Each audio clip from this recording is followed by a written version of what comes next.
Coming up on the show, we got the launch of Disney Plus Star, the latest Addams Family reboot, a new Supergirl, and we take a look at the trailers for Cruella and Mortal Kombat. It's the Nerd News headlines for February 21st, 2021.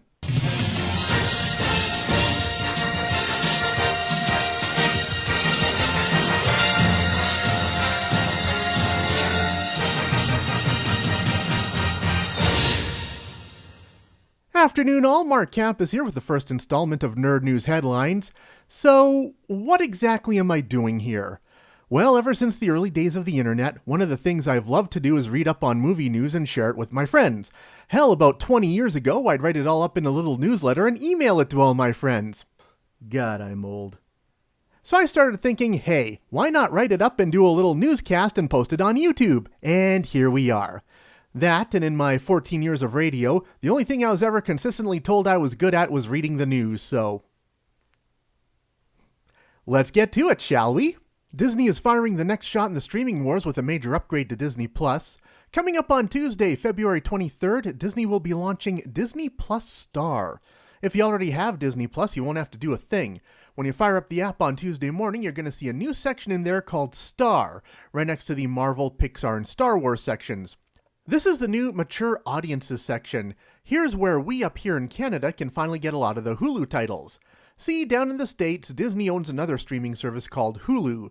They use Disney Plus for the family stuff and Hulu for the stuff for grown-ups. So rather than bring Hulu to Canada, they're just adding a new special section in Disney Plus, so that way you won't have to shell out for another streaming service. Isn't that convenient? This is also where they're going to stick a lot of the 20th Century Fox franchises now that they own Fox. So when you first check out Disney Plus Star this Tuesday, what are you going to find? They got every Alien, every Predator, every Alien vs. Predator, every Die Hard, every Taken, most of the Planets of the Apes. They're still missing a couple of the originals from the 70s. We got your Deadpool, we got your Logan, we got your Kingsman, we got Independence Day and Armageddon, a perfect 1990 sci-fi double feature. But Mark, you're probably thinking, that's great for movies, but I'm looking for some classic TV to binge. Well, they got you covered there.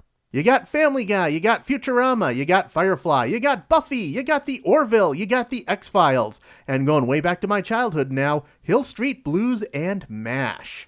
But all this new content comes at a cost. Disney's going to be jacking up the price of Disney Plus by $3 a month. That's from $8.99 to $11.99. So watch out for that sticker shock when you check your credit card bill. Rian Johnson's Star Wars Trilogy is still going ahead. Johnson, of course, gave us the most divisive film of the new Star Wars trilogy, The Last Jedi. Well, back when The Last Jedi hit theaters, they made the announcement that Johnson would be developing an all-new Star Wars trilogy. And we've heard nothing since. This past week, Johnson did an interview with reporter Soraya Wilson, and Wilson asked him point blank what's going on. According to Johnson, it is still happening, but there's no timelines or dates attached as it's one of many projects that he has on the go right now. And don't forget, Thor Ragnarok director Taika Waititi is also cranking out a Star Wars film. Marvel producer Kevin Feige has one on the go. And the next one that'll be out of the gate is Star Wars Rogue Squadron from Wonder Woman director Patty Jenkins.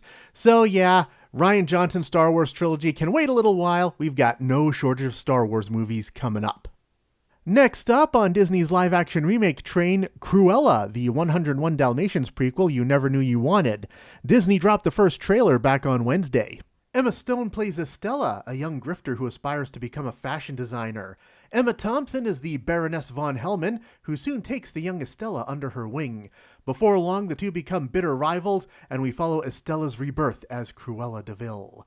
Behind the camera, we've got Craig Gillespie directing, who gave us the Oscar-nominated Tonya Harding biopic, I, Tonya. Now see, this is exactly what I'm looking for when it comes to Disney's live-action remakes. Give us something new with the material, rather than just a carbon copy of the original.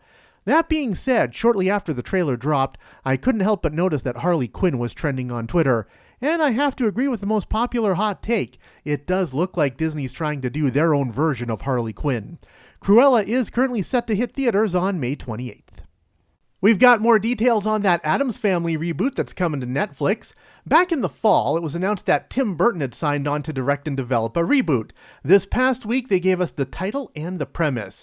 It's called Wednesday, and it's a coming-of-age story focusing on the teenaged Wednesday Addams as she starts unraveling the mysteries at her school, Nevermore Academy.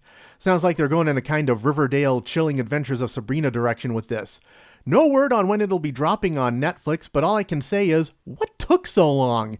Tim Burton and the Addams Family are a director and an IP just made for each other, and it would be a perfect career come full circle moment for Christina Ricci if they could get her to play Morticia. We've got a new Supergirl. It was announced on Friday night that Sasha Calle will be playing the Woman of Steel in the DC Cinematic Universe. Calle is currently a soap opera star who's Emmy nominated for her work on The Young and the Restless. She'll be making her first appearance as Supergirl in the upcoming movie version of The Flash, which is currently penciled in for a November 2022 release.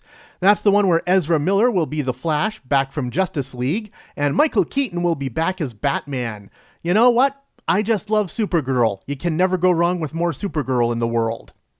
We got another really cool trailer this week as Warner Brothers dropped the first trailer for Mortal Kombat, the latest adaptation of the legendary video game franchise / reboot of the film franchise from the 1990s.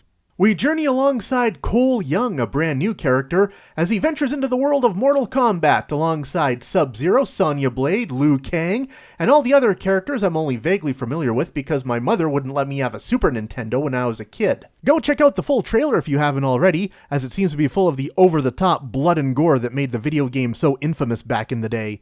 As with all Warner Brothers releases, it's going to hit both theaters and HBO Max on April 16th. But since we don't have HBO Max up here in Canada, that probably means you'll be able to drop $30 for it wherever you digitally rent movies. The new Ghostbusters movie, Ghostbusters Afterlife, has officially been given a PG-13 rating. I will now be taking bets as to what the film's single F-bomb will be. He effing slimed me! It's been juggled around a lot because of COVID, but Ghostbusters Afterlife is currently slated to come out in November of 2021.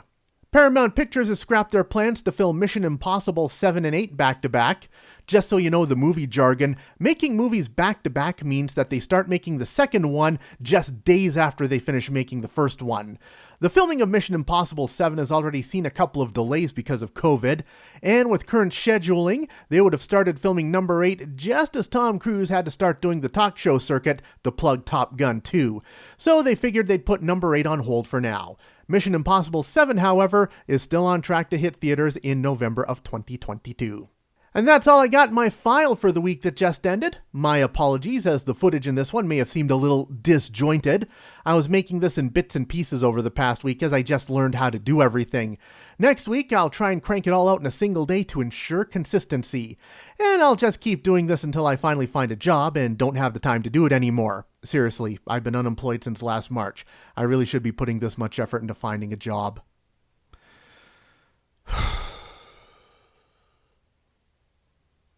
Well, see you next week.